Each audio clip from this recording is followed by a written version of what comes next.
May mga nagsimula ng bumili ng mga pampaswerte para sa papasok na Year of the Fire Horse. Saksi si Ivan Mayrina.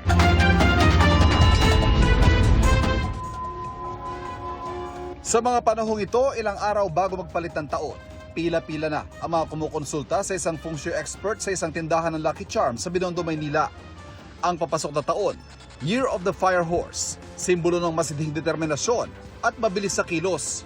Fire horse, mas more gusto natin siya tignan as a positive energy.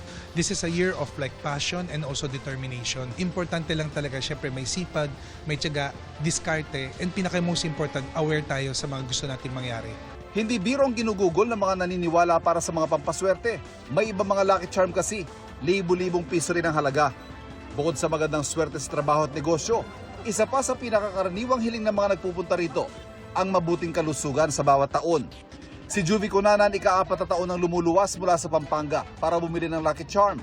Nakaramdam daw kasi siya ng pagbuti, hindi lang ng kanilang kabuhayan, kundi maging ng kanyang kalusugan para sa iniindang karamdaman sa tiyan. Good health lang. Yun lang, good health. Kasi medyo, yung sabi niya sa akin kasi last year, yung tiyan ko, parang totoo naman. Sana yun pa rin, good health pa rin yung gusto ko. Para sa GMA Integrated News, ako si Ivan Mayrina, ang inyong saksi. Mga kapuso, maging una sa saksi. Mag-subscribe sa GMA Integrated News sa YouTube para sa iba't ibang balita.